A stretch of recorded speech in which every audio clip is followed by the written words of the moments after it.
నమస్తే. ధర్మ సందేహాలు కార్యక్రమానికి స్వాగతం. ఈనాటి మన సందేహాలను నివృత్తి చేయడానికి మనతో పాటు ఉన్నారు ప్రముఖ జ్యోతిష్య వాస్తు ధర్మశాస్త్ర పండితులు బ్రహ్మశ్రీ డాక్టర్ నాయగంటి మల్లికార్జున శర్మ గారు. గురుగారితో మాట్లాడదాం. నమస్కారం అండి. నమస్కారం అండి. సో గురువుగారు, ఇతరుల వస్తువులను అంటే బట్టలు కానీ చెప్పులు కానీ వేరే వస్తువులు కానీ వాడొచ్చంటారా? తప్పకుండా అమ్మ. ఓం శ్రీ గురుభ్యో నమః. ఇవి చాలా రోజుల క్రితం కూడా 1970లో 60లో 80లో 85 90 వరకు కూడా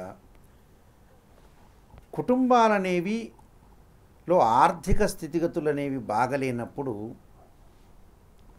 తమ్ముడు అన్న బంధువుల యొక్క చొక్కాలు కానీ వస్తువులు కానీ వాడిన వాళ్ళు చాలామంది ఉన్నారు పాత రోజులు. అప్పుడు శ్రేయస్కరంగా ఉన్నారు వాళ్ళు.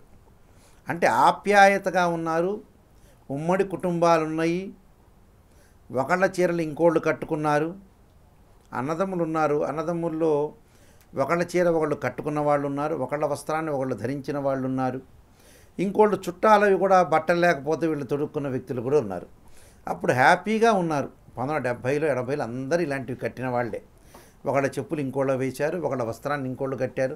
అంటే అప్పుడు భేద పరిస్థితులు ఉండే, అంటే పంటలు పండకుండా కాలం బాగలేకపోవటం వల్ల ఒకళ్ళ వస్తువులు ఒకళ్ళు ఉపయోగించుకున్న రోజులు పాత రోజుల్లో ఉన్నాయి. చక్కగా ఉన్నారు, అన్ని రకాలుగా ఉన్న వ్యక్తులు పాత రోజుల్లో ఉన్నారు. మరి కొత్తగా ఈ అంశాన్ని పుట్టింది అంటే శాస్త్రంలో చెప్పారా? ఏ అష్టాదశ పురాణాల్లో కానీ, ధర్మసింధులో కానీ, నిర్ణయ సింధులో కానీ, ఏ గ్రంథాల్లో, స్కాంద పురాణంలో కానీ, అగ్ని పురాణంలో ఏ గ్రంథాల్లో కూడా ఈమె బట్టలు వీళ్ళు కట్టుకోకూడదు, ఈ బట్టలు కట్టుకోవటం వల్ల ఈమెకి ఏదో అయిపోతుంది అంటే ఏమిటి? ఉదాహరణకి వాళ్ళకి ఆలోచన సరళి ఎలా ఉంటుందంటే, ఈమెకి డబ్బు లేదు, ఈమె డబ్బు లేని ఆమెకి చీరను తీసుకెళ్తే ఈమె కట్టుకుంటే దరిద్రురాలు అవుతుంది.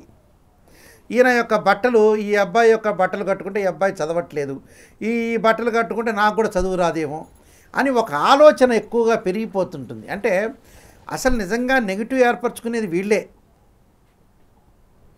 నెగిటివ్ ఏర్పరచుకునే చాలామంది కూడా కొంత మూఢనమ్మకాలతో ఉన్న వ్యక్తులు ఉంటారు.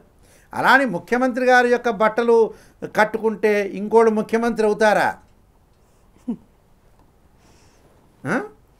అలాంటి సంఘటనలు చాలామంది ఉంటాయి. ఈ కారుగా వాళ్ళ యొక్క అదృష్టం మీద ఆధారపడి ఉంటుంది. ఒకళ్ళ బట్టలు కట్టుకోవటం వల్ల అంటే ఒక్క కారణం మాత్రమే ఉంటుంది ఇందులో. ఏమిటి కారణం? ఏంటంటే అంటూ ముట్టు ఒకటి ఉంటుంది ఇందులో. అంటే రెండు రకాలుగా మనం ఆలోచన చేస్తే అంటూ ముట్టు అయినప్పుడు ఏంటంటే, ఈ ప్రత్యేకంగా పాత రోజుల్లో ఏమిటంటే ఏదైతే ఋతుక్రమం అనేది ఒకటి ఉంటుందో, పీరియడ్స్ ఉన్నప్పుడు అది వరకు రోజులు ఏంటంటే కలుపుకునేవాళ్ళు కాదు, బయట ఉండేది, భర్తే వంట చేసేవాడు. ఋతుక్రమం ఉన్నప్పుడు స్త్రీలకు వచ్చేటప్పటికి కొంచెం కడుపులో నొప్పి ఉండటం, చేయలేకపోవటం. ఎందుకంటే ప్రెగ్నెన్సీ నుంచి ఎప్పుడైతే వచ్చారో స్త్రీలు కొన్ని ఆరోగ్యపరంగా కొంత ప్రాబ్లమ్స్ ఉంటాయి. ఆ సమయంలో వాళ్ళకి ఈ పీరియడ్స్లో ఏదైతే ప్రాబ్లమ్స్ ఉంటాయో ఋతుక్రమంలో 4-5 రోజుల పాటు చెయ్యకుండా పక్కన పెట్టేవాళ్ళు. అంటే భర్త వంట చేయటం కానీ, చుట్టాలు కానీ, ఇంకోళ్ళు కానీ, ఇంకో వ్యక్తులు కానీ చేసేవాళ్ళు ఆడవాళ్ళు. అంటే ఆ 5 రోజుల పాటు రెస్ట్ ఇచ్చేవాళ్ళు.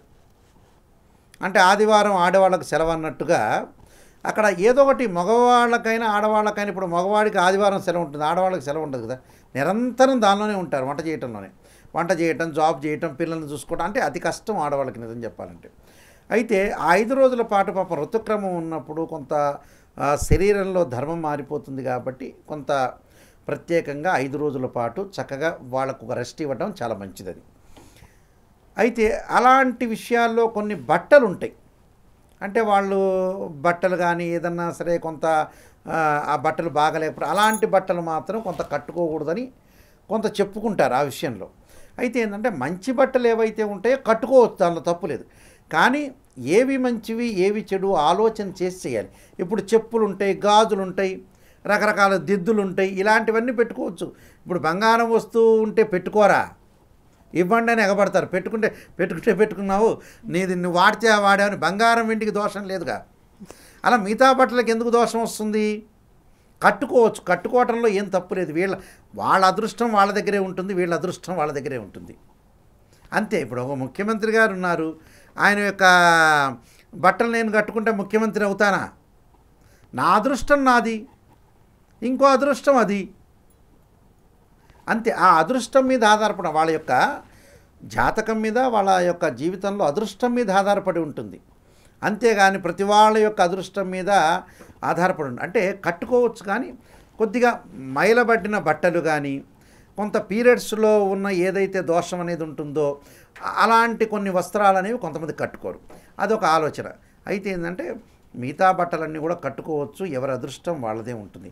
అదృష్టం ఇప్పుడు పాత రోజుల్లో నిజంగా అయితే అలానే కట్టుకునేవాళ్ళమ్మ. కట్టుకోవటం వల్ల కూడా వాళ్ళకి ఏం జరగలేదు, వాళ్ళంతా మంచిగా ఉన్నారు, హ్యాపీగా ఉన్నారు. ఎవరి అదృష్టం వాడిది, ఎవరి అదృష్టానికి కర్త వాళ్ళే ఉంటారు. కాబట్టి దీనిలో మగవాళ్ళైనా ఆడవాళ్ళైనా కట్టుకోవటంలో ఏం తప్పులేదు, ఎవరి అదృష్టం వాడిగా ఉంటుంది. అయితే ఏంటంటే చినిగిన వస్త్రాలు, కాలిన వస్త్రాలు, కాలిన చెప్పులు, అలానే కొద్దిగా మైలబడిన బట్టలు ఆడవాళ్ళు కానీ మగవాళ్ళు కానీ ఇలాంటివి ధరించకూడదని శాస్త్రంలో చెప్పారు. అంతేగాని మామూలుగా బట్టలు పంచుకుంటే కట్టుకోవచ్చు, ఎవడి అదృష్టం వాడిది. ఒక వ్యక్తి ఒక ప్యాంట్ షర్ట్ వేసుకున్నారు, ఇతను ఏదో బాధలు పడుతున్నాడు, ఇంకో అతను కట్టుకుంటే కూడా అదృష్ట యోగం కలగచ్చు, దాని తప్పేం లేదు. దానిలో వాళ్ళ యొక్క అదృష్టము, వాళ్ళ యొక్క జీవితము, జాతకం మీద ఆధారపడి ఉంటుందమ్మా. చాలా చక్కగా వివరించారు గురుగారు. నమస్కారం. నమస్కారం. For more videos like this, subscribe Big TV channel.